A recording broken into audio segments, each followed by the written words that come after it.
Y antes de empezar, si me permiten, para mañana los que son socios de ACDE están invitados al Foro Latinoamericano de Buenos Aires que organiza el CADAL a una conferencia sobre el panorama político en la Argentina y en Chile a las 12:30 y van a exponer los señores Carlos Fara y Patricio Navia. Muchas gracias. Bueno, ante todo, buenos días. A los que no saludé. El orden que vamos a seguir es, voy a comenzar yo con una pequeña introducción al documento. Después va a seguir Luis con su visión y sus perspectivas para culminar los dos en una suerte de diálogo en algunos puntos que coincidimos por lo menos son o parecen ser muy prometedores en el mismo documento. Yo primero voy a hacer algunas consideraciones previas.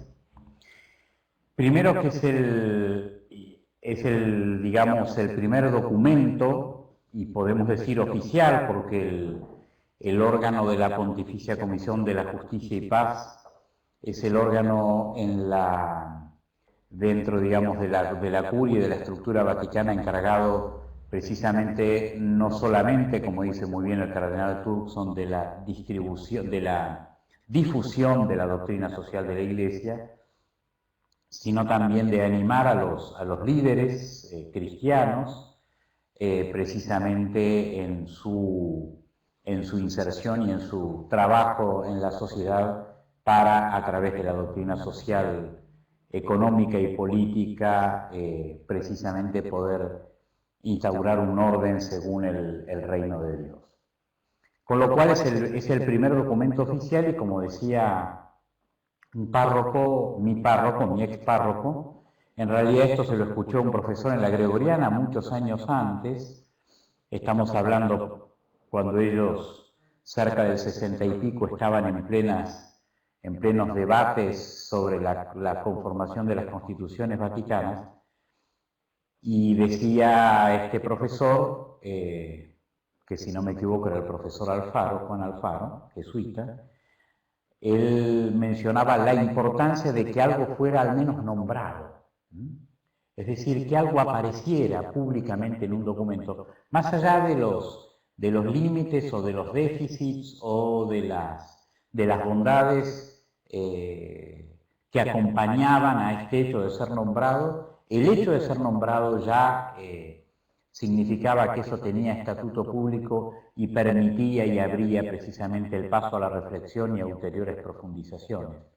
Por eso es muy importante que haya sido puesto en palabras esta cuestión de la vocación cristiana de los líderes empresarios, porque hasta el momento no había oficialmente nada al respecto.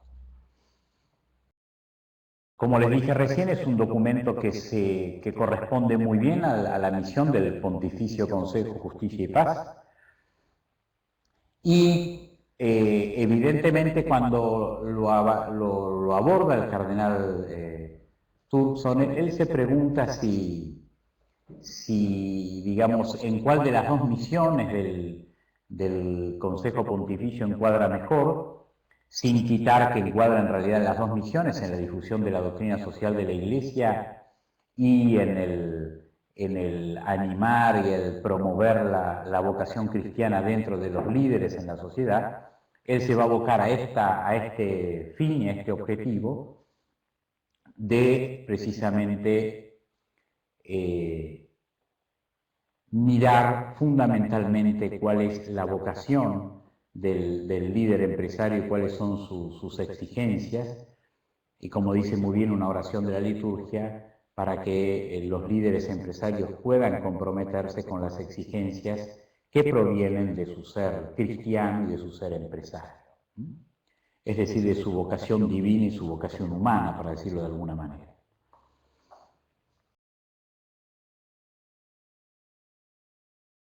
Hay otra cuestión importante que también es una cuestión introductoria. Lo que nosotros hoy vayamos a decir de ninguna manera sustituye la lectura del documento. Nosotros simplemente lo que vamos a dar es a presentar ciertas cuestiones que nos parecieron importantes. Esto no agota toda la riqueza y todo lo que se pueda decir sobre el documento, y mucho menos sustituye su lectura, que recomendamos ampliamente. Hay algo que nos llamaba la atención, y es que el documento todavía no ha sido traducido a otras lenguas, y todavía no aparece en la página del Vaticano, en la página precisamente que tiene Justicia y Paz, donde publica sus documentos. Aparece todavía en un link que tiene que ver con la Universidad St. Thomas de Minnesota, que fue precisamente a través del Ryan Institute digamos, el órgano académico que se unió al Pontificio Consejo para la preparación de este documento, junto también a otra fundación. Probablemente porque necesite todavía un ida y vuelta, probablemente porque quieran circularlo a lo mejor, pero de hecho lo que constatamos es que todavía no apareció en la página vaticana. Este documento no pretende ser más que una guía, un vademecum. Vademecum en latín, ven conmigo, es una especie de manual breve. No pretende agotar todas las cuestiones, ni mucho menos, sino que sí pretende ser una suerte de foco iluminador que ayude no solamente en la reflexión de la propia vocación cristiana en el mundo de los negocios y de la empresa, sino también que ayude para la toma de decisiones. Hay en la historia de este documento, hay un seminario que, digamos, se celebró un seminario en el Vaticano en febrero del 2011, que se llamaba La lógica del don y el sentido de los negocios, o del sentido de las empresas, que es esto que le dijimos, lo hicieron con el John Ryan Institute, la Pontificia Comisión Justicia y Paz y la Fundación Ecófilos. Y este seminario pretendía de alguna manera ahondar ciertos aspectos de la lógica del don que aparecían en la Caritas in Veritate y aplicarla así al mundo y al ámbito de la economía. Evidentemente esto tiene que ver con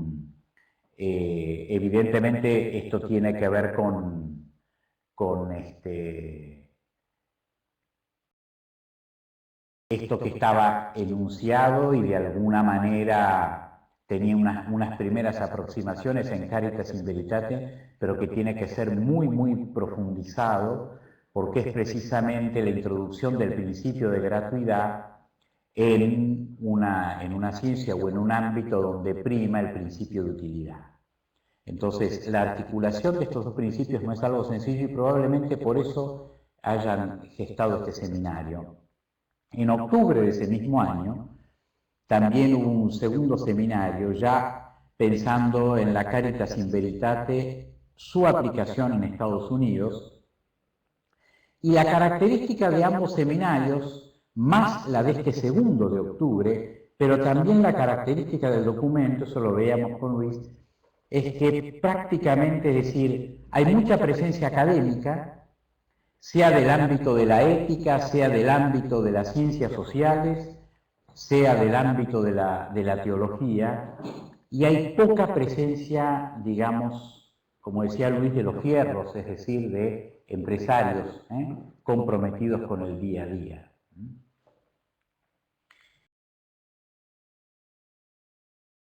Vamos a ver brevemente, esto de alguna manera son algunos puntos introductorios, y ahora me voy a meter un poquito más en la introducción. El documento va a tomar la metodología de Mater et Magistra, ver, juzgar y actuar.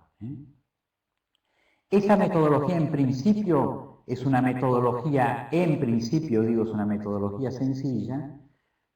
Sin embargo, digamos, para los que estamos en el ámbito de la doctrina social de la Iglesia, a veces no es tan sencilla de llevar a cabo, especialmente en el último punto, en el punto del obrar y del actuar, porque se supone que el punto del obrar y del actuar tendrían que ser ya orientaciones más prácticas. Y estas orientaciones más prácticas no dependen solamente de los juicios, es decir, de todo el material con el cual yo voy a juzgar la realidad, sino que además dependen de un buen análisis de la realidad. Y esto no es tan fácil de hacer. Pero eso lo vamos a ver después cuando nos metamos un poquitito más en el documento. En primer lugar,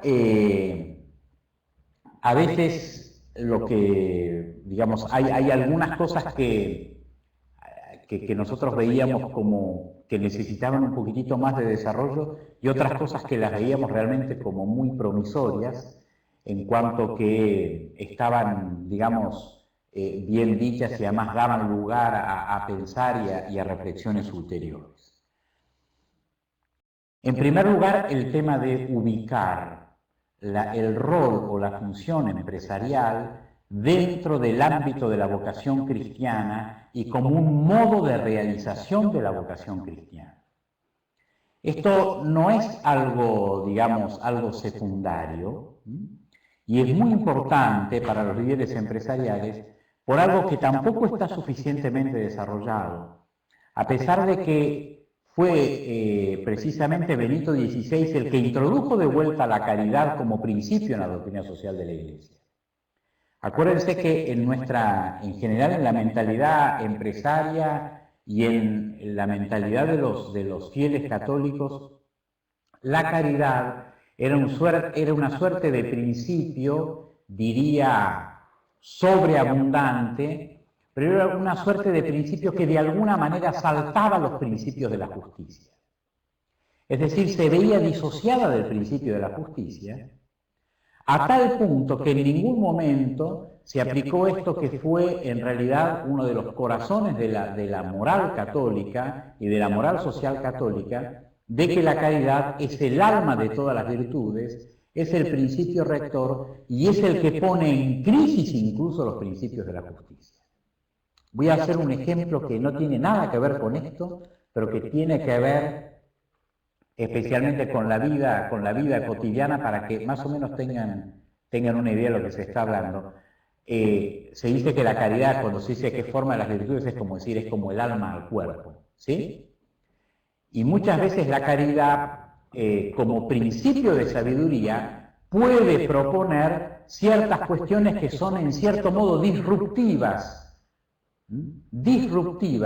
respecto de ciertas consideraciones de la justicia o de ciertas lógicas. Y eso hay que tenerlo en cuenta. Un ejemplo lo tenemos en Enrique Shaw, donde el principio de la caridad se hace disruptivo de una cierta lógica empresarial. Y esto es importante decirlo porque a veces lo que se presenta, lo que uno ve en Caritas in Veritate y también ve en el documento, que aparentemente entre la caridad y el resto de las virtudes sucede como una suerte de armonía donde todo va aconteciendo en un orden, digamos, apacible. Y esto no es así. A veces el ejercicio de la caridad puede ser disruptivo respecto de otras lógicas. Por eso siempre se pensó que en realidad la caridad como tal era, ¿sí?, la mayor aplicación del principio de la justicia, pero que a veces supone poner entre paréntesis ciertas maneras como nosotros entendemos la justicia. Esto está en el trasfondo, no es que esté necesariamente desarrollado, esto no está muy desarrollado, pero sí está en el trasfondo de todo lo que significa esto que de alguna manera está como moviendo y está como provocando, digamos, este tipo de movimientos y empezar como a profundizar en una mirada que sea una mirada integradora de las virtudes. La caridad no es esto que se da en lo que sobra, la caridad es lo que da sentido a la justicia, la caridad en realidad es una profundización y es una mirada que muchas veces excede lo que pueden ver los mismos principios de justicia. Y esto yo quería decirlo, por eso la cuestión de que se comprenda la vida empresarial como parte de la vocación cristiana y por supuesto como camino de santidad, y que no se la vea disociada. Y el problema de fondo que no está así dicho, pero que de alguna manera aparece, de cuáles van a ser las lógicas que van a primar en la toma de decisiones, esto está en el trasfondo de estos documentos, por eso generan estos movimientos y estos seminarios.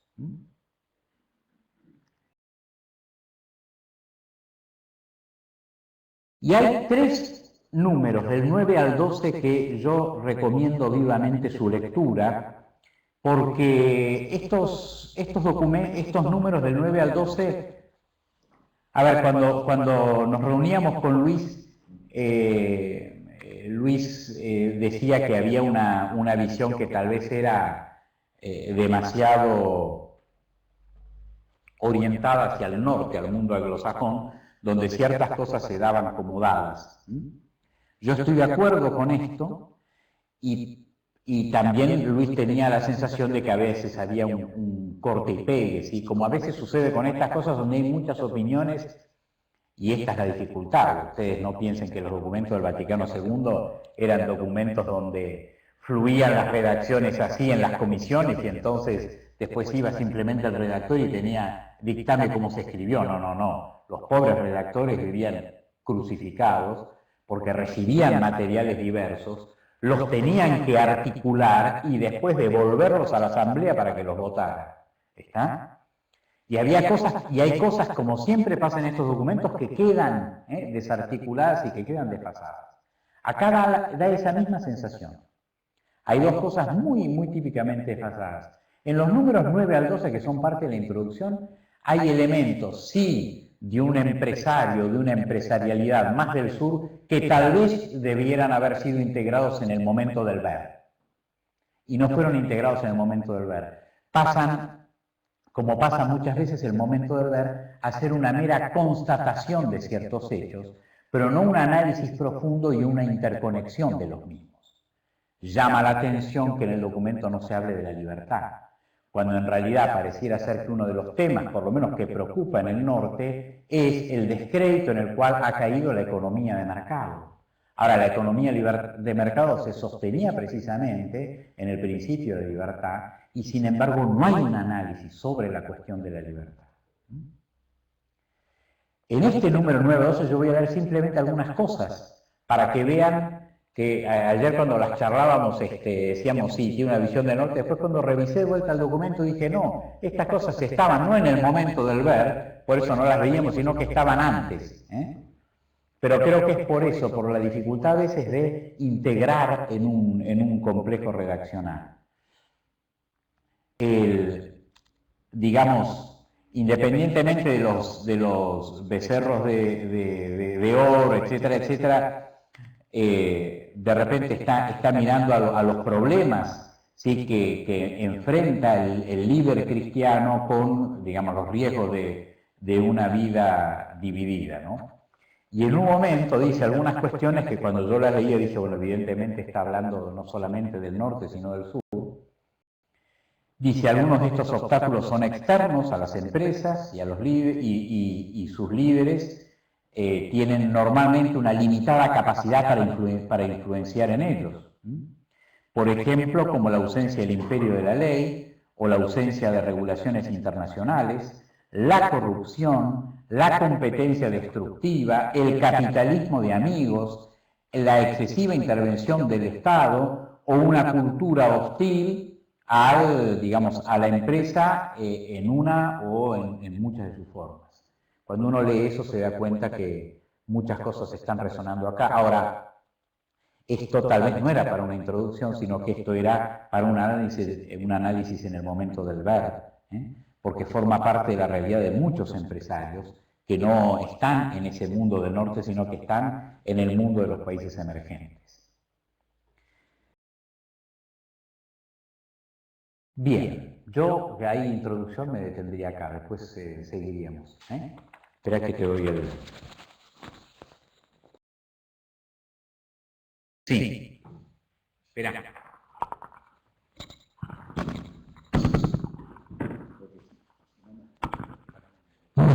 Solo para dar un contexto. los únicos empresarios que participaron en esto son de UNIAPAC, o sea, son de nosotros, son de AGDE. Y participó tanto Pierre Lecoq, que es el presidente internacional de UNIAPAC, en el seminario en febrero, como también en el posterior. Y los pocos elementos que son bajados a la tierra son de los documentos de UNIAPAC de los últimos 3 años. Solo para aclarar eso. O sea, ha habido una activa participación en este documento.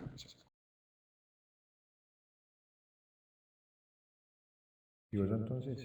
Sí. Ok. Bueno, buen día a todos.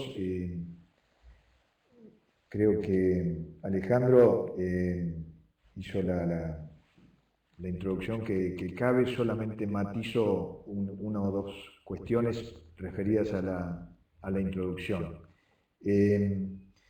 Sin dudas, sigo pensando que la visión es bastante nórdica. Tiene esos 10 o 12 renglones que con mucha contundencia marcan buena parte de nuestra realidad. Quizás no solo Argentina, sino de algunos otros países, sobre todo del sur, pero digamos, lo bueno es que está mencionado. Ahora, en alguna parte también de la introducción habla de que esto es una suerte de handbook. Handbook es un manual. Yo creo que esto no intenta ser un manual, de verdad. Lo que ayuda es a pensar y lo que ayuda es a reflexionar y a ordenar unos cuantos conceptos, principios e ideas. Hay 4 puntos que aparecen fuerte en el observar. Uno es el fenómeno de la globalización, con todas sus consecuencias positivas y negativas que las pudiera tener. El segundo es el fenómeno de los saltos tecnológicos, básicamente en la informática, el fenómeno Internet. El tercero es lo que llama acá una palabra bastante fea, que es financiarización.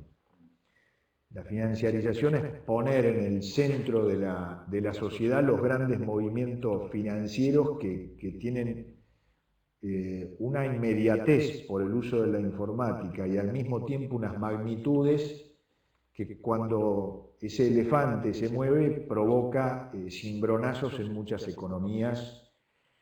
Y el cuarto, que es relacionado con todos los otros, es lo que llama los cambios culturales. Y cuando analiza los cambios culturales, básicamente relacionados con esos otros puntos, se refiere básicamente al enorme cortoplacismo e inmediatez con que todo el mundo hoy en día se maneja. Los resultados los vemos hoy, lo mejor que está pasando, lo más atractivo que está pasando, los vemos al instante en cualquier lugar del mundo y lo queremos ya. Con lo cual los conceptos del trabajo y el esfuerzo de largo plazo quedan un poco en un segundo plano. Entonces estos 4 grandes títulos son de alguna manera profundizados después en el juzgar, pero son las primeras observaciones. Y una preocupación que aparece subyacente en todo el documento, dirigida a los líderes empresariales, para mí 2 en lugar de una. Una es el concepto de don que mencionó Alejandro. El don no como que el empresario tiene que agradecer el don de un capital recibido, sino el don de tener una capacidad, un talento, una vocación que ayuda a la sociedad a agregar valor, a dar trabajo y a hacer que más personas se desarrollen con esa actividad. Y lo que obviamente se deriva de todo esto es la necesidad no solo de aceptar el don, sino después de dar no solo con solidaridad, sino con esfuerzo, asumiendo que es un camino complicado. Valoro del tema del don el hecho de la revalorización del rol del empresario. Es decir, Este trabajo reconoce en el empresario digamos, un valor, cosa que en nuestras sociedades a priori no está visto así. Otro aspecto que creo que se menciona con mucha fuerza es la preocupación por la vida dividida. Suena cacofónico, pero es así. La vida dividida. Y aquí al pasar les digo que la traducción que hemos recibido nosotros del inglés al castellano es bastante pobre. Hay muchas palabras que casi no se entiende la frase o el sentido. Nos pareció mejor la versión en inglés, pero lógicamente requiere alguna repasada para su traducción y tal vez esa sea la razón que mencionaba Alejandro de por qué todavía no está dentro de los documentos de fondo de Vaticano, ¿no? Sino que está casi como un link. En la parte del juzgar la actividad del empresario, por supuesto parte de la definición tradicional de la producción eficiente de bienes y servicios para la sociedad y para los que trabajan dentro de la comunidad empresaria, pero agrega de bienes y servicios útiles. Y este es otro discernimiento o decisión que tiene que tomar el empresario a la hora de encarar un desafío empresarial, que es de si eso que está volcando al mercado le es útil o no. Si no se está creando una necesidad falsa, si no está ofreciendo un servicio que en realidad más que un servicio lo que va a inducir es a comportamientos alejados del bien, y rápidamente a uno le aparecen los fenómenos, bueno, qué sé yo, tener casinos digamos, cuando los americanos le llaman el leisure, o sea, la actividad no productiva y que perfectamente es válida y es una actividad razonable, pero tiene sus límites y sus...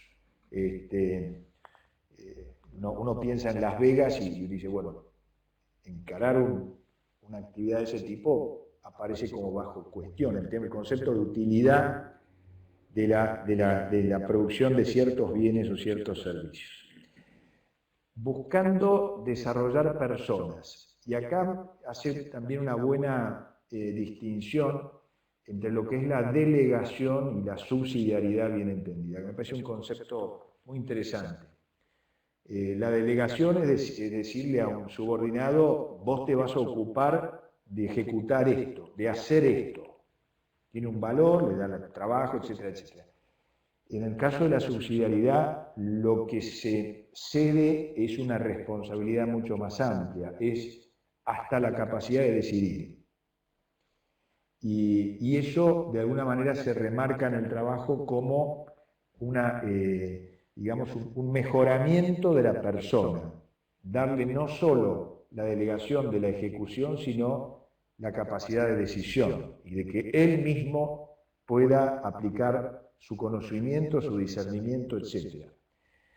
El otro elemento que creo que agrega valor a todo esto es en comunidad y haciendo que en lo posible quienes trabajan con nosotros se sientan coempresarios. Me parece que eso da para trabajarlo y se agrega valor en conceptos que quizás en el pasado eran un poco más blanco y negro. Vuelvo al concepto de la vida dividida porque vuelve en 2 o 3 oportunidades, tanto en el observar como en el juzgar, vuelve a la idea de integrar las distintas vidas del empresario. La vida familiar, la vida en sociedad, la vida en la comunidad geográfica, la vida hacia adentro de la empresa, y la vida en su relacionamiento. Habla de los distintos, obviamente, stakeholders, que los accionistas, digamos, el tema de los impuestos, los aportes, etc. Y aparece Dios también, obviamente como un big stakeholder, o sea, el stakeholder. Me parece que en esa parte hay buena amiga para pensar, para trabajar, para reflexionar sobre el tema. Un último concepto y después me gustaría empezar a dialogar sobre algunos puntos en particular con Alejandro. El de subsidiariedad que mencionaba antes no descarta, por supuesto, el hecho de que como tradicionalmente lo conocíamos, incluso acá en AGDE, de que un ente mayor tiene que dejar que un ente menor, que un estamento menor de la sociedad haga todo lo que pueda hacer. Acá se incorpora el concepto de la subsidiariedad hacia adentro. Está bien explicado y bien dicho, o sea, hacia adentro de la propia organización. Por supuesto que le da un enorme valor al concepto de innovador del empresario y desmerece al concepto especulador del empresario. Es otro concepto que me parece que vale la pena, trabajar y reflexionar sobre él. Obviamente que dentro de la vida empresaria siempre hay un contenido de especulación, sin duda, pero lo que hace acá es poner por arriba siempre al concepto de creatividad, de innovación, la capacidad de organización, etc. Siempre pensando en dos principios que pone delante de todos, que es dignidad de la persona y bien común, como dos reflectores que tienen que estar iluminando la acción del empresario. Creo que estos son básicamente los puntos más fuertes, pero insisto, globalización, nuevas tecnologías, financiarización y el cambio cultural son, los cuatro grandes rubros sobre los cuales observa, juzga y pretende que obremos. Obviamente que al final el trabajo tiene una especie de guía, no sé si llamarla examen de conciencia, con una serie de preguntas que honestamente las sentí un poco lejos de la realidad de la acá y ahora. Son como demasiado globales, porque todo este trabajo asume que vivimos en una sociedad con reglas de juego y una economía de mercado. Y yo creo que el hecho de las reglas de rules of law, como se denomina acá, requiere además instituciones respaldándolas. Y el tema de la economía de mercado, si bien puro no existe en muy pocos lugares del mundo, en nuestro acá y ahora bastante menos que en el promedio. Así que simplemente como repaso así de los puntos y de los aspectos centrales, quisiera quedarme acá y ahora dialogar un poquito con Alejandro y tal vez también ya con algunas intervenciones de ustedes para dar un poco más de luz sobre todo esto. Quiero aclarar que independientemente de que hay varias ideas que se vuelven a repetir, por eso cuando hablábamos del corta y pega, se ve que hay una enorme bibliografía disponible que está al fondo del trabajo, está escrito y se ha cortado y pegado bastante. Mi sensación es que se podría haber usado la mitad de páginas para decir todo esto, pero hay sin duda un intento de orden y hay un intento de poner énfasis en ciertos temas que me parece un aporte significativo. Así que paro acá y le cedo la palabra a Alejandro. Lo que hablaba Luis, que es el segundo momento, el juzgar, a mí me parece que ahí hay cosas donde él precisamente hablaba de algunos principios bien aplicados a la vida de las empresas. Ahí hay como algunas perlas muy interesantes. El principio de todo este apartado tiene una afirmación que es totalmente novedosa. Por lo menos está dicho, y es la primera vez que está dicho, que es El Evangelio, que lógicamente lo va a ver como la fuente de todo valor, ¿sí?, va a decir que es un mensaje que no se encuentra en una teoría o en una ética, sino en una relación personal con Cristo. Esto es de tremenda importancia porque esto va a tener que ver después, cuando llega el momento del obrar, que es lo que Luis decía, los empresarios tienen que aprender en primer lugar, no solamente los empresarios, en general el hombre contemporáneo, tenemos que aprender en primer lugar a saber recibir y a saber acoger el don de Dios para después entregarlo. Esta díada, dar y recibir, que viene de Caritas in Veritate, en realidad tiene que ver en primer lugar con esta relación personal con Cristo, porque si no, en general, lo que sucede es que uno inconscientemente toma un set de valores y de principios y los aplica a la realidad, como cuando uno toma ciertas teorías de management precisamente para tomar decisiones en el negocio. Ese es el principio rector de todo el momento del juzgar, que, como dijo muy bien Luis, va a estar dividido va a ir como bajando de lo general a lo particular. Va a tomar dos principios rectores, que son dos principios rectores en la doctrina social de la Iglesia, que es la persona y el bien común. Y a partir de ahí, y eso está la verdad que está muy bien tratado, a partir de ahí va a sacar estos tres principios, que en realidad son 6, de ir al encuentro a las necesidades reales del mundo mediante bienes y servicios útiles, organizar el trabajo de modo que se respete la dignidad, y ahí viene el principio de subsidiariedad como un principio de participación. En realidad es una aplicación en la vida económica del principio de participación en la política.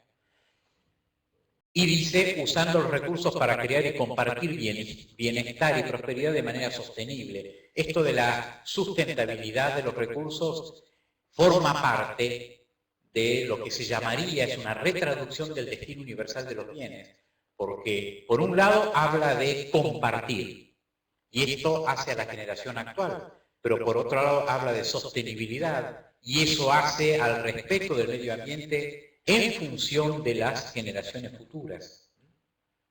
Es decir, es una mirada sobre el hombre mucho más ampliada. Y hay algo que yo les dije, que está en el momento del actuar, que les dije que eso es una cruz porque no está bien desarrollado en la doctrina social de la Iglesia. En primer lugar, porque nadie se anima a dar orientaciones más prudenciales. Porque meterse en el camino de las orientaciones más prudenciales a veces puede ser meterse en camino de 11 varas, y no hay ejercicio, en camisa de 11 varas, perdón, y no hay ejercicio para esto. ¿Qué aparece en el momento del obrar? En realidad, en el número 63 va a haber un diagnóstico muy interesante, que es esto lo estuvo diciendo Luis. Dice, lamentablemente hay personas de fe dentro del mundo de la empresa que fallaron en el testimoniar y en el ser inspirados por su fe y las convicciones morales. Entonces hemos sido testigos de muchos escándalos que envuelven a los líderes que han mal usado o abusado de sus posiciones de autoridad y liderazgo. Han sucumbido a los pecados del orgullo, la avaricia y otros, dice, vicios mortales. Pero dice, no son solamente estos casos así rimbombantes o mayores, que son dolorosos para el testimonio.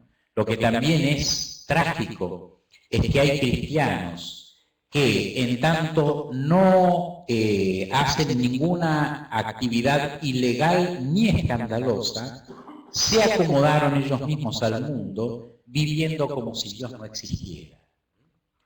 Esto es muy interesante porque en realidad lo que yo les decía es de alguna manera la no aplicación del principio de la caridad, y es el hecho de haber dejado que otras lógicas, por lógicas que sean y por brillantes que sean, y del lugar de donde vengan, han sido las que han primado en el mundo de los negocios. fue famoso el tema, ¿se acuerdan del shareholder value? Del tema de los accionistas en detrimento de otros stakeholders, como si solamente, digamos, con los otros stakeholders se cumplía a través de las contrataciones y regulaciones legales, que eso sucedía en las sociedades ordenadas, cuando normalmente sucede así, pero que en sociedades como la nuestra ni siquiera esos estándares se llegaban. Pero lo que hay en este momento del ver, uno diría, tal vez esto forma parte del momento del juicio, de los criterios de juicio, no tanto de las orientaciones para la acción. Por eso acá es cuando de repente falta, sí, y uno diría falta la mano empresaria, faltan los fierros, falta poner la carne o más carne en el asador, en orden evidentemente a las cuestiones que hoy urgen y en orden a dar también orientaciones para que los empresarios puedan guiarse. Hay, no obstante, ahí perdido en el... No me acuerdo en qué momento, en qué parte del documento, pero lo charlábamos con Luis.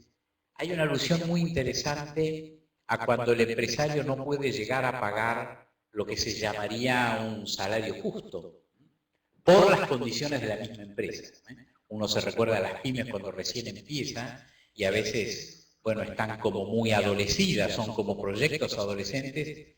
Y es muy interesante porque ahí lo que dice es, bueno, precisamente es la tarea del empresario empeñarse con creatividad para llegar, ¿sí?, al salario justo. Y es, bueno, eso para mí sería algo que tendría que estar en principios de acción. Porque en muchos de nuestros países se hace imposible a veces empezar una pyme si uno no tiene prácticamente toda la torta, es decir, una inversión enorme. Y eso hace que mucha gente no pueda empezar emprendimientos. Y cuando no hay una gradualidad en esto, ya hay algo en nuestras legislaciones, pero en general es algo incorporado tardíamente, bueno, a veces eso obtura en realidad el inicio de emprendimientos que después podrían llegar a desarrollar y a llegar a niveles de dignidad que a lo mejor no se alcanzan plenamente en los primeros estadios. Eso para mí es un principio de acción, pero no está en el actuar donde uno lo esperaría, junto con otros principios de acción, ¿sí? ¿Qué hacer o cómo conducirse, como decía Luis, con un mercado totalmente regulado, con un Estado que pone precios, con un Estado que traba importaciones, etcétera, etcétera, etcétera? Esas dificultades, y esto viene porque tal vez son demasiado académicos los seminarios, son dificultades que cuestan discernir cuáles serían los mejores pasos y las mejores acciones conducentes precisamente en la tutela de estos principios que tal vez no se puedan, digamos, cuidar plenamente al principio, pero que por lo menos están ahí como un fuego para poder desarrollarse y no hacer lo que a veces uno hace o la tentación de esta vida dividida, de quebrarse y decir, bueno, yo largo todo y me acomodo y bueno, evidentemente el mercado es así y no tengo otra cosa que hacer, que es en realidad la tentación del desánimo y algo que creo que decía Juan 23, que era lo más peligroso, que era cuando los buenos se cansaban de hacer el bien. O cuando decir lo más peligroso es el desánimo de los buenos. Así que bueno, hasta aquí, si quieren, lo que podemos hacer es abrir ahora a preguntas y respuestas. Sí. Un comentario, digamos, más y antes de abrir el juego. En lo personal, y ahí ratifico un poco lo de Alejandro, este trabajo no entra prácticamente en casuística ninguna, ni del mundo desarrollado del norte ni del mundo del sur, no. Tira principios, tira valores y se refiere a los problemas de corrupción, cuando en la parte de las constataciones de los cambios culturales, aunque yo creo que corrupción hubo en todas las épocas, lo que pasa es que en tiempos de globalización a veces las corrupciones primero aparecen con una transparencia casi global y además toman magnitudes también globales, entonces aparecen como más groseras. Pero no hay caso, no explica, por ejemplo, en el mundo financiero el fenómeno de los bonus enloquecidos frente a, digamos, a ventas muchas veces fabricadas o inventadas o no genuinas, las estafas, las grandes estafas bancarias, las manipulaciones de tasas y cosas, eso no lo menciona del lado del mundo nórdico. Menos menciona en el sur más que en la lista que mencionó Alejandro antes, donde uno se siente muy reflejada cuando no hay reglas, no hay instituciones o un intervencionismo del Estado que va mucho más allá de sus roles básicos y mucho más allá de lo que el principio de subsidiariedad indicaría que tiene que intervenir. Digamos, a los que venimos por ahí del mundo empresario siempre nos agrada más ver los casos concretos y eso ya cada uno los tiene que interpretar o reflexionar solo o en grupo. Y termino con esto. Yo me pregunté después de leer esto, ¿y qué me dice esto a mí para el acá y ahora de la Argentina que estoy viviendo o que estamos viviendo? Y digamos, a mí al menos en lo personal, lo que me dice es que creo que los empresarios tenemos que hacer algo más para encontrar el espacio para funcionar como empresarios. Y esto no es solamente trabajar, implica no trabajar solo adentro de la empresa, lo cual es en estos tiempos especialmente complicado porque a veces tenemos que contener, explicar lo inexplicable, pero en el fondo lo que ocurre es que hemos perdido una cantidad de áreas de decisión, no fijamos en muchos casos, no fijamos precios, no tenemos libertad para decidir qué exportar o qué importar, y lo que me parece que está subyaciendo ahí es si no hay un vacío de acción por parte de los empresarios en cuanto a reclamar el necesario espacio para ser, llamémosle, empresarios de verdad. Y siendo empresarios de verdad, después sí actuar a fondo con responsabilidad social empresaria. En estas condiciones, y es una opinión totalmente personal y acá no dice nada de esto, es difícil actuar con responsabilidad social porque cuando se pierde la libertad no hay espacio para ser socialmente responsable. ¿Qué le vamos a decir qué va a decir un empresario si de pronto pierde actividad o porque le faltan insumos que no pudo importar o porque no puede exportar a un mercado determinado, porque lo pararon, se queda sin la posibilidad de dar trabajo? La responsabilidad social de cada uno es intentar dar trabajo. Lo podemos explicar, lo podemos contar, pero la decisión salió de nuestro ámbito y está afuera. Y me parece que acá hay una reflexión que hacernos en cuanto a si no hemos retrocedido en todo esto sin dar batalla, sin plantear, no digo con agresión, pero sí con firmeza, de que a este juego no sabemos jugar. A este juego no sabemos jugar porque hemos perdido el uso o la capacidad de usar una cantidad de herramientas que son propias de cualquier empresario normal del mundo y que acá en este trabajo están dadas por supuesto, porque en el arranque de este trabajo aparece. Obviamente se supone que estamos ante un sistema donde hay dice en inglés, institutional frame of work. Bueno, nosotros no tenemos un institutional frame of work, por lo menos estable, tenemos una especie de variación permanente. Y lo segundo, una economía de mercado funcionando de manera más o menos normal. En eso creo que uno termina,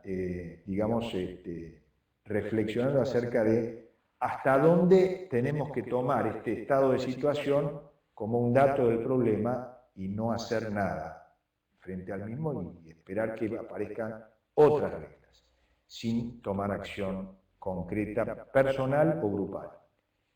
No sé ahora si les parece... Sí, vamos, para el diálogo les voy a pedir que levanten la mano porque necesitamos que la persona hable desde el micrófono para la gente que está virtualmente conectada. Y pidió la José María, pues bien.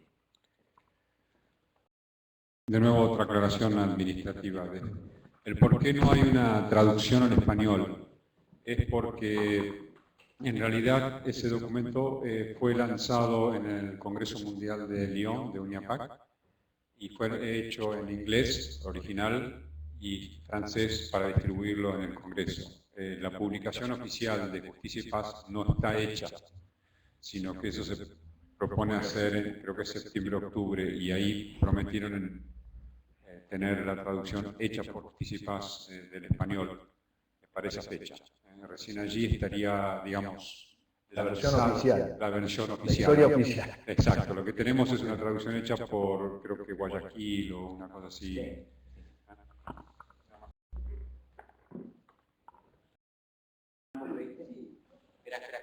Sí, que tenga el micrófono. Después me decís si hay, Javier, si hay. Gracias, Alejandro. Lo mío es doble. Por un lado,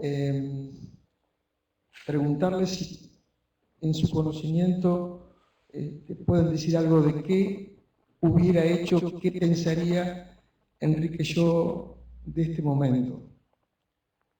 Ya el tema de la forma disruptiva de gestión empresarial que mencionó Luis me da una pauta. Pero aparte también les doy una mano. En uno de los libros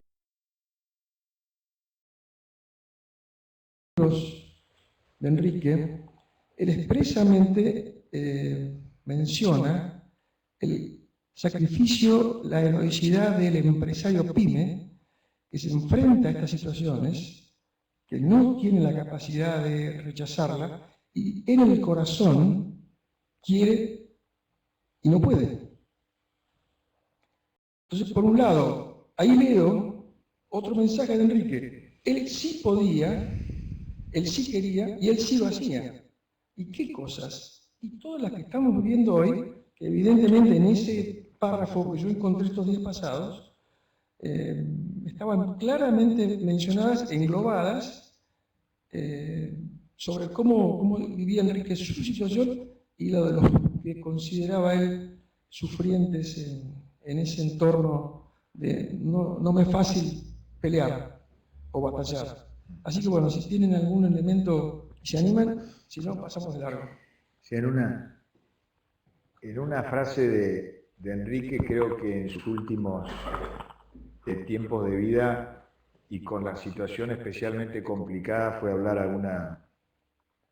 alguna de estas instituciones y llegó a decir una frase ya casi extrema que es, bueno, bienaventuradas todo este desparramo que estamos viviendo, no lo dijo así, porque nos permite santificarnos de alguna manera y agradecer la posibilidad de santificarnos por esto que está pasando. Digamos, creo que es una expresión casi llevada al extremo de todo esto, pero yo creo que en esto cabe mucho el a Dios rogando y con el mazo dando, digamos, en el buen sentido, no digo con la violencia, pero sí, digamos, opinando, y especialmente en mi caso a mí lo que me preocupa es cuando la ausencia es de las instituciones, porque muchos criticamos a las instituciones gubernamentales o a la falta de instituciones gubernamentales o a la falta de reglas, pero hay una ausencia de instituciones empresariales en todo esto, también reclamando su espacio. A lo sumo se refieren a un hecho puntual, a que si hace falta crédito barato o si hay preocupación por el atraso cambiario, pero no se habla en términos globales de empresarialidad. Fea palabra, pero la que se nos ocurre en el último tiempo para definir la falta de posibilidad de ejercer nuestro rol empresario a pleno, ¿no? Pero estos días se han un par de oportunidades con Fernán, y Fernán domina mucho más que yo la bibliografía sobre Enrique. Sin duda, a Enrique Yo le tocó vivir, nunca es idéntico, pero cosas muy parecidas a las que se están viviendo hoy en día. Él su accionar empresario fue entre el 46 y el 62, que murió. Y le tocó vivir la primera y la segunda presidencia de Perón a pleno. Y hay muchas coincidencias entre las reglas de juego que regían en esos tiempos y las de ahora. Ni hablar del intervencionismo del Estado, ni hablar de un desborde sindical que ya no respondía a la defensa de intereses, digamos, puros, sino negocios de todo tipo, etc. Fuerte intervención en el comercio exterior, acuérdense que existía el IAPI o el Instituto Argentino de Promoción del Intercambio, se lo llamaba, pero también había enormes restricciones para exportar y para importar. También se insinuó la inflación en esos tiempos, o se insinuó, empezó a haber inflación, al principio oculta, después mucho más. Es decir, hay muchos puntos en común con la época. Y a Enrique le tocó, era el administrador delegado de una compañía multinacional, muy intensiva en mano de obra, creo que eran 3.000 en algún momento, poco más los empleados que tenía. Y también tenía sus problemas de insumos y de posibilidades de expo-impo también. Así que hoy Enrique yo viviría en un ambiente bastante parecido al que le tocó vivir en aquel momento. Lo cual, en mi reflexión personal, también muestra el atraso argentino en no resolver problemas que otros países sí han resuelto, ¿no? Es decir, el tema de la inflación, en aquellos tiempos había más inflación en muchos países del mundo, hoy hay inflación en muchos menos países del mundo, y sí rescato de lo de Enrique la participación en distintos ámbitos que no eran exclusivamente lo de su empresa.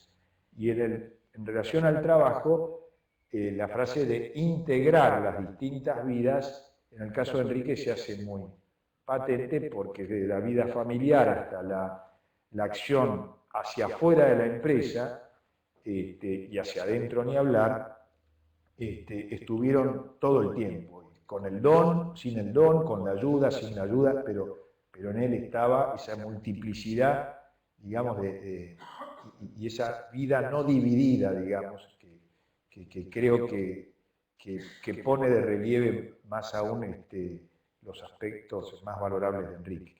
Pero sin duda, yo digamos, marqué lo que me parece que es una carencia en los tiempos que vivimos de parte de la institución, de los empresarios en general, asumiendo sí que hay 1000 razones para no intervenir. Hay 1000 argumentos para decir mejor me quedo o me oculto, no quiero aparecer, no quiero que me manden, que me persigan. Obviamente todo eso es parte de la realidad, pero sin intervención ninguna creo que va a ser peor. Simplemente eso. Sin una acción que sería mucho mejor que fuera conjunta y de tipo institucional, aunque solo sea para hacer más, digamos, vidrioso el blanco, en caso de tener una venganza, es decir, que no sea tan claro que hay que ir contra este señor o contra aquel señor, creo que sería imprescindible reflotar una acción de parte de los empresarios. Pero esto es solo un punto de toda la... Sí, buen día. Sí. Mi pregunta va a lo que vos apuntaste, Alejandro, sobre el tema de las pymes y el salario digno cuando recién empiezan. El documento no toca la diferenciación entre el salario digno y el salario justo en estos casos. No. Habla...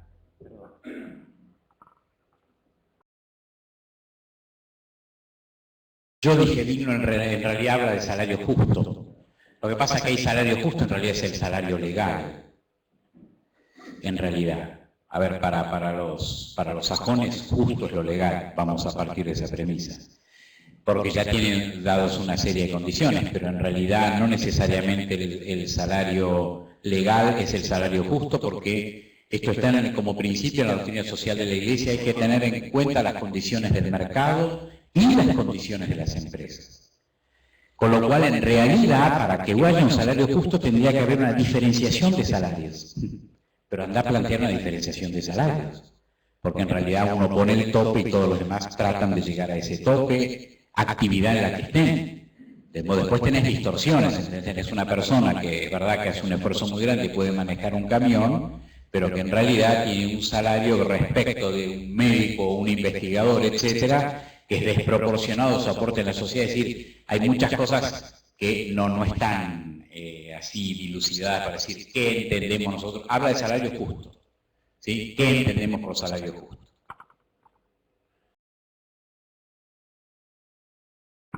En el mismo sentido, ¿no? Digamos, hablando del salario digno, ¿no? Sería el salario, en nuestro caso, ¿no? El salario que permite el desarrollo de las personas, ¿no?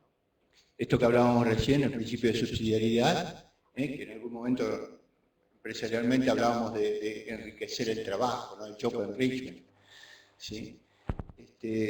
A la persona, a todo, pero en las pequeñas empresas, y con la velocidad que se mueve todo, nos vamos dando cuenta de que esa imposibilidad de pagar ese salario digno que permita el desarrollo humano de las personas, prácticamente se va desarrollando permanentemente, porque todo el mercado afuera de mi empresa y de mi plan de desarrollo de esa empresa hace que no llegue nunca a ser, digamos, sustentable como para pagar, si pagamos salarios dignos. Y acá está el problema de conciencia, ¿no? O sea, ¿qué hacemos? Por un lado, cerramos la empresa porque evidentemente no da en este mercado, o, digamos, pagamos los salarios dignos y los fundimos, ¿no? Este es un problema de conciencia entre dos situaciones difíciles que finalmente, frente a Dios, creo que cada uno lo tendrá que resolver como puede, pero me parece que es un tema en Argentina que se está dando muy frecuentemente. Sí, agrego... perdón. Adelante. No, agrego como un comentario sobre lo que está diciendo, que en estas cosas tiene un valor muy fuerte las distorsiones que provoca la inflación. Y mucho más la inflación no reconocida. Y cuando ya cada uno tiene una visión de la inflación diferente. El hecho de no saber, ni siquiera tener una guía confiable, ya es un problema. Y lo segundo es la inflación en sí misma. Y creo que el mundo en ese punto ha progresado mucho en las últimas décadas. El tema de la inflación como uno de los peores problemas de la sociedad, que más afecta a los pobres que a los ricos, es realmente algo que el mundo ha parecido entender. Y esto atraviesa incluso los distintos continentes, no es solo europeo o norteamericano. La mayoría de los países asiáticos y africanos mira este tema como una base del problema. Somos muy pocos los que quedamos con niveles de inflación superiores a 5 o 6% anual. Muy poco, real me refiero, real. Agregando un poquito el tema del salario justo, me preocupa por ahí. Os pregunto, ¿por qué no hablamos de salario de mercado como si fuera por ahí una no muy buena palabra, salario de mercado, cuando sí hablamos de precio de mercado? O sea, en una economía de mercado hablaríamos de salario de mercado, con lo cual por ahí estamos resolviendo el tema de la conciencia que planteaste. Porque ¿por qué tenemos que estar siempre dentro de dirimir si estamos siendo justos o injustos o en proyectos que todavía no permiten pagar ese salario justo, pero que sin embargo sí permiten comenzar, porque hay gente que está dispuesta a recibir el salario que estoy ofreciendo, que está debajo de ese salario justo, pero que sin embargo está haciendo salario de mercado en la medida en que hay gente que está dispuesta a trabajar por ese salario y que de otra manera tal vez ni siquiera puede llevar algún salario a su casa, con lo cual ni siquiera puede comenzar un proceso propio de mejora y un proceso social en la medida en que un nuevo proyecto empresarial entra. Digo, en economía hablamos mucho del salario de mercado y me parece que está bueno animarnos a seguir hablando de este salario de mercado, o es que tiene todavía ahora demasiado sesgo hacia lo justo, ¿se entiende la pregunta? Es una discusión complicada sin duda. Las leyes de la macroeconomía lo que te dicen es que los salarios son en una sociedad la consecuencia de la productividad de esa sociedad.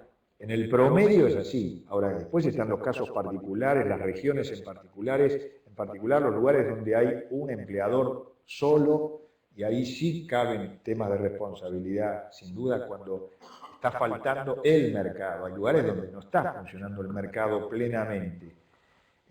Lamentablemente, digamos, quizás la realidad nuestra esté demasiado manchada por un intervencionismo excesivo y una mezcla de populismo con verso, digamos, de parte a veces de las autoridades, pero lo cierto es que, sin duda, que el mercado marca en lo inmediato la productividad global de la sociedad, es la que te lo va llevando al promedio del largo plazo. Y obviamente que hay más productividad cuando las empresas y los empresarios funcionan, digamos, agregando valor de verdad, que permite después pagar mejores remuneraciones.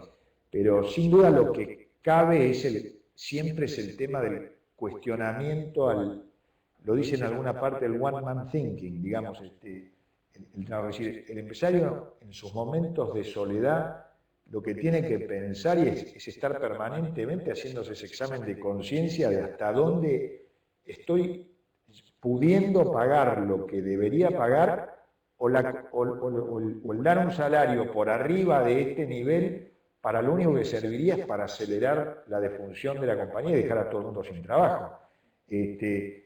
Hoy en día la discusión salarial en nuestra realidad casi no existe. No hay discusión. Hay una imposición. Es más, en algunos tiempos el Ministerio de Trabajo funcionó en el pasado como una especie de árbitro cuando había... Hoy eso no existe. Entonces se hace complicado. Y vuelvo a decir, es como que el empresario también esa responsabilidad de esa discusión la cedió. No la puedo ejercer, porque de última...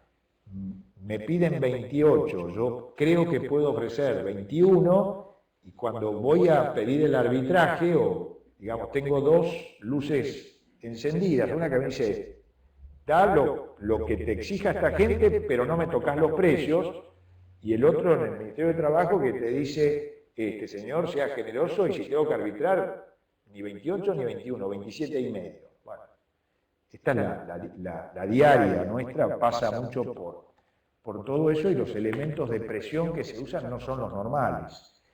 Pero digamos, sin duda es parte de uno de los tantos cuestionamientos o reflexiones que el empresario necesita tener en su desierto personal, ¿no?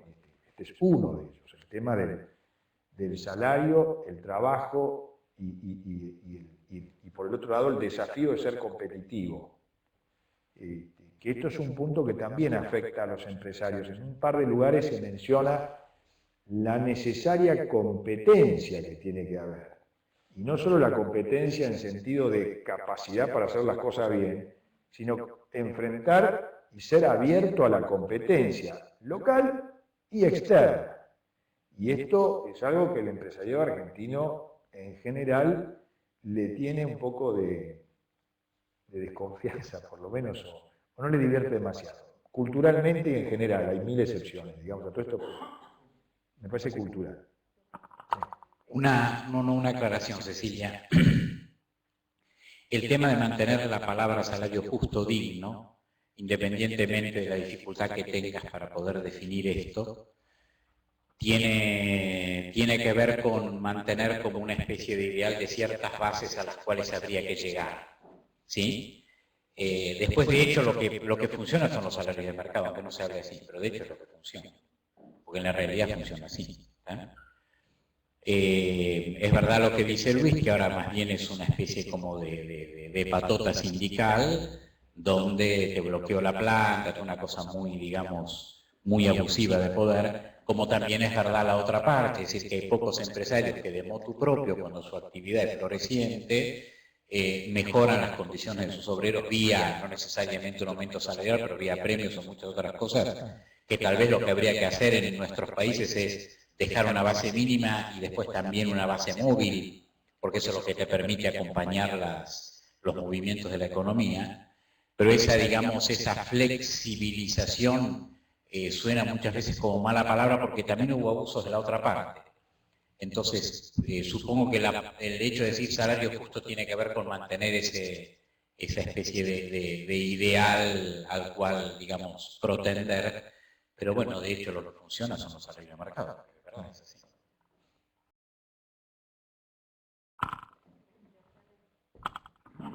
Justo, Ale, mira, transmisión de pensamiento, pero yo iba a decir eso, que también el salario justo es una responsabilidad del empresario. ¿Qué va a hacer con los que están dentro del convenio y fuera del convenio?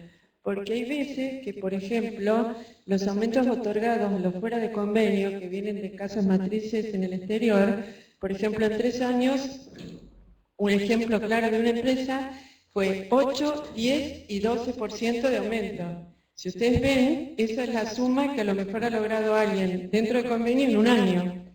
Entonces creo que responsabilidad está, ¿qué podemos hacer para la equidad del profesional que está fuera de convenio, que un buen programa de beneficios flexibles o las compensaciones o lo que fuera, para llegar a cubrir ese gap que es impresionante? Así que tenía que ver con lo que decía. Sí, sí. Bueno, en la irregularidad que estamos hoy en día, es muy corriente que muchos jefes ganen menos que sus subordinados. Hoy eso pasa y muestra que algo no funciona, o por lo alto del de abajo o por lo bajo del de arriba, pero eso es otro dato del problema, y es un dato en nuestra sociedad. Y muchas veces el profesional, y pasa mucho con los jóvenes, sienten que si funcionaran como un obrero del sindicato de camioneros ganarían mucho más que como abogados con 3 años de experiencia. Y eso es parte de esta, digamos, irregularidad en la que nos estamos desenvolviendo. Pero digamos, sin duda todo el tema salario es parte de todo esto, pero yo no me quiero escapar digamos, de un punto muy central del trabajo en sí, que me parece sumamente rescatable y que ellos le ponen mucho foco, que es el de integrar bien la vida del empresario, ¿no? Donde obviamente que salarios es un tema, fijación de precios es otro, apertura a la competencia es otro, en fin, hay una cantidad de aspectos que hay que poner dentro y que hacen muy desafiante la vida del empresario y muy complicada también la vida del empresario, no es sencilla. Aquí quiero decir algo que en realidad es un principio que subyace, pero que es un principio que a ustedes les va a llamar tal vez un poco la atención, porque tal vez no fuimos educados en eso. Cuando yo hablé de la disrupción de la caridad, el documento en un momento habla de creatividad, la creatividad del empresario. Por supuesto que la creatividad del empresario puede desarrollarse en un ambiente que tenga suficientes espacios para la creatividad y suficiente confianza en la libertad de la persona. Si no es imposible, pero a esto, digamos, no hay ley, no existe ley que pueda regular con justicia todos los intereses. Es imposible. Esto estaba en la ética aristotélica.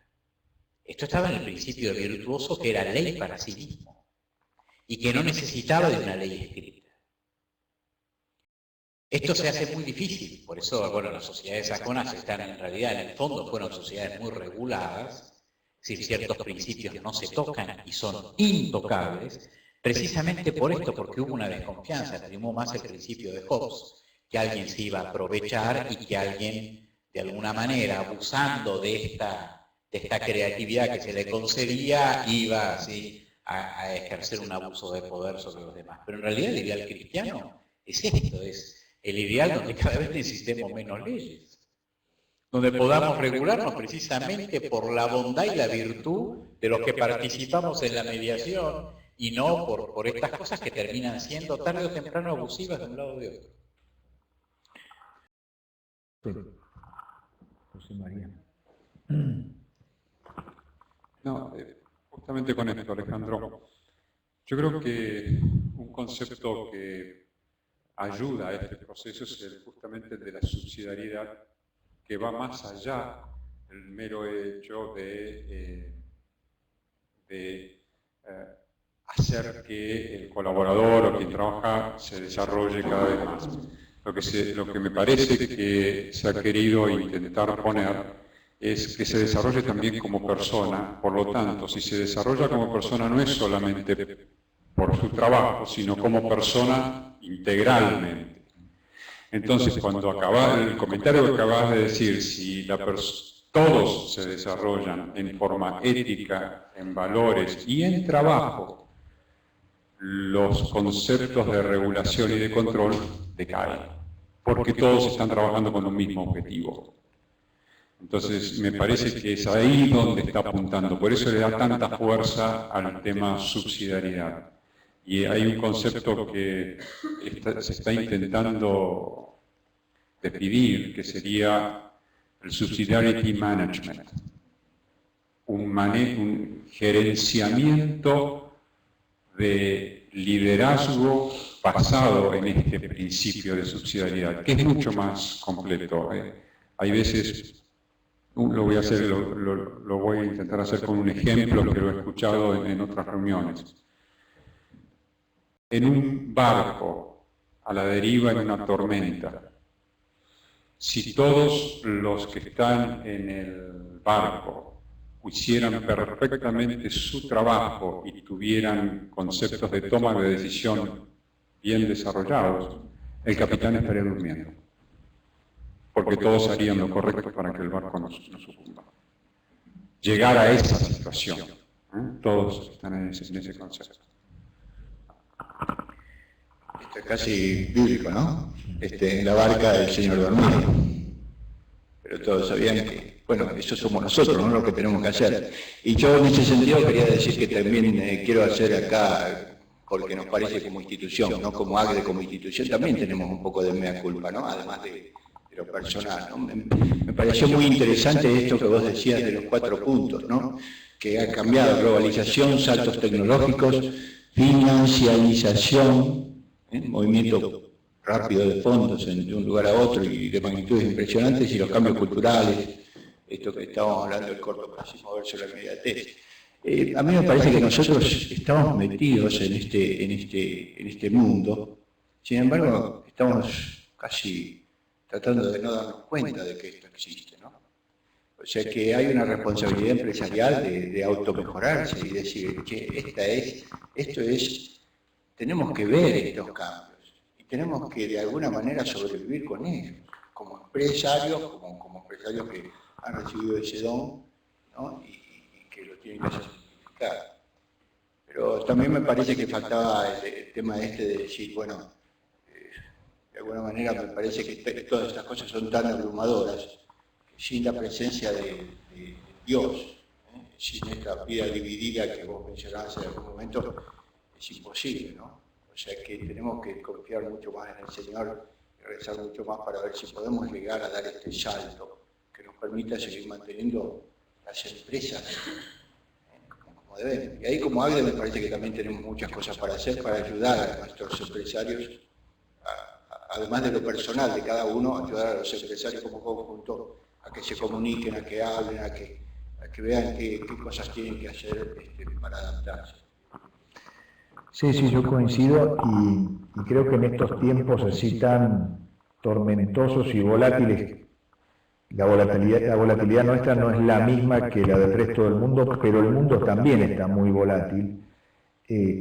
Obligan, me parece, sobre todo a los líderes empresariales a una cierta introspección, porque todas estas crisis generan mucho ruido y mucha velocidad.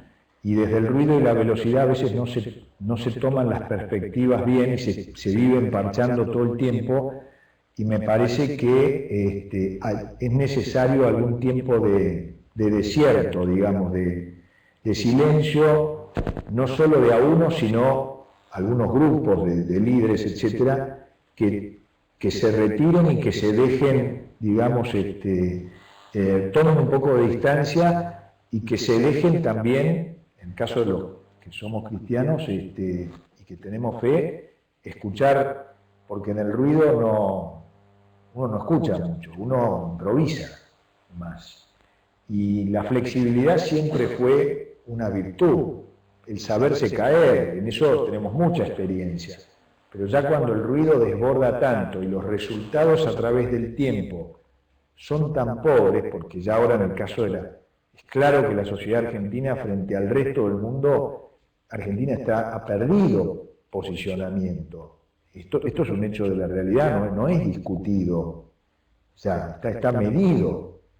Entonces, esta sociedad especialmente se debe, me parece que sus líderes deben hacer una introspección y con Dios o sin Dios, los que no, pero ponerse a reflexionar y levantar la vista para el largo y ver en qué hemos venido fallando, porque, digamos, los datos lo corroboran.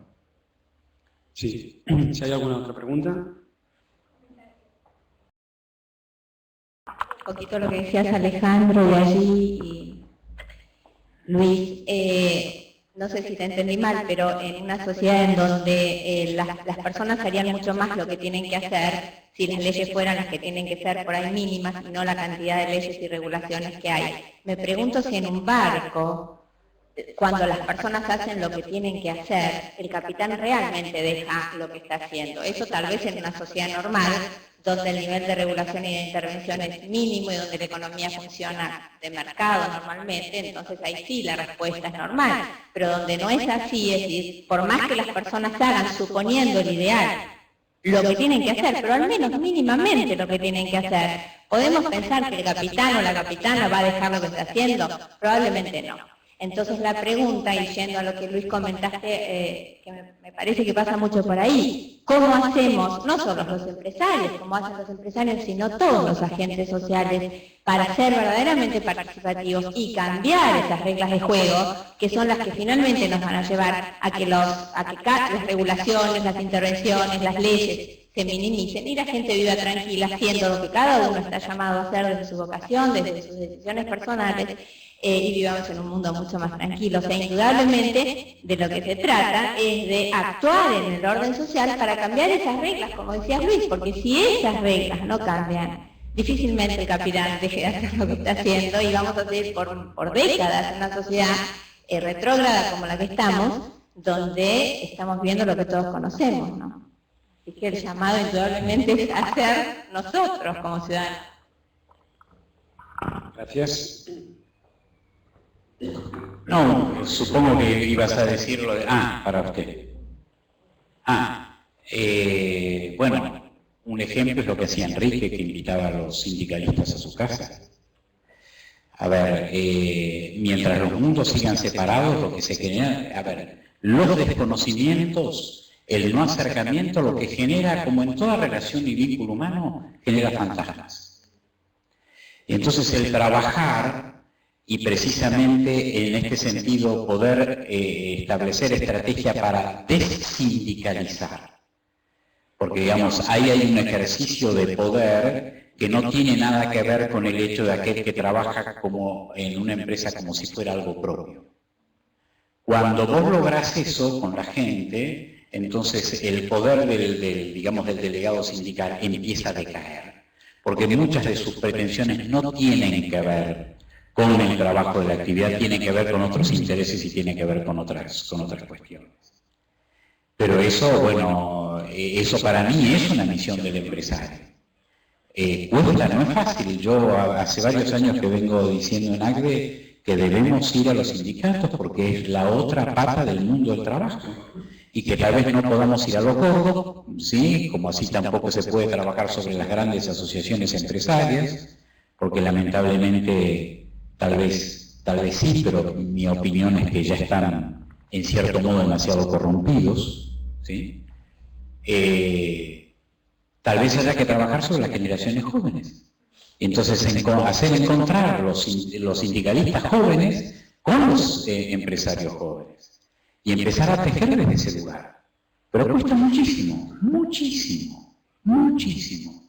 Se desenvuelven como ámbitos separados. Y después empiezan a verse como enemigos y contendientes, el que te va a tratar de reventar y utilizarte, y por el otro lado al que hay que explotar porque está lleno de guitas y que sacarle todo lo que puedas. ¿Está? Y es lamentable esa visión de la sociedad. En el documento está, porque el trasfondo de todos los principios es la empresa como comunidad de personas. Y compañía viene de la etimología, es cum panis, que es compartir el pan. Y la otra palabra que utilizaban era corporación, que viene de corporis, de cuerpo. Pero bueno, digamos, ahí sí hay una responsabilidad empresaria porque parte de ese lenguaje negativo fue emitido desde la misma, digamos, si querés, desde la misma empresa y de la misma veces irresponsabilidad de los empresarios. ¿Está? No es una cosa que viene solamente de una parte, a ver, las cosas se generan en ambos lados.